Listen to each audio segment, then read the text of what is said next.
December 20 అంటే ఇది 26 expiry చేస్తున్నాను.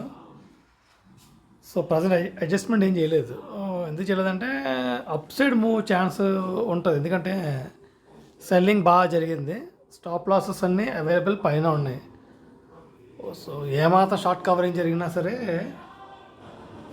నేను ప్రాఫిట్లో ఉంటానని ఒక స్ట్రాంగ్ ఫీలింగ్. ఒక లాస్ వచ్చినా నాకు పెద్ద లాస్ ఉండదు. ఇదే నా లాస్. ఓకే, ఇదే నా లాస్ ఉంటుంది, అంతమించి ఉండదు. బట్ అంతవరకు రాదని నా స్ట్రాంగ్ ఫీలింగ్. బట్ ఒకవేళ ఏదన్నా అడ్జస్ట్మెంట్ చేయాలంటే మండే చేస్తాను. ఎందుకంటే సాటర్డే సండే హాలిడే. మండే ఏం జరుగుతుందో తెలియదు, అది చూసుకొని అప్పుడు మనం చేద్దాం. బట్ ఇక్కడ నుంచి బౌన్స్ అయ్యే ఛాన్స్ ఉంటుందని నా స్ట్రాంగ్ గట్స్ ఫీలింగ్ ఉంది నిఫ్టీ నుంచి. సో మైట్ బి ప్రాఫిట్ వచ్చే ఛాన్స్ ఉందని నా ఫీలింగ్. సో అప్కమింగ్ సీరీస్ చూద్దాం ఏం జరుగుతుంది ఏంటనేది. లాస్ అయితే లాస్ పోస్ట్ చేస్తాం.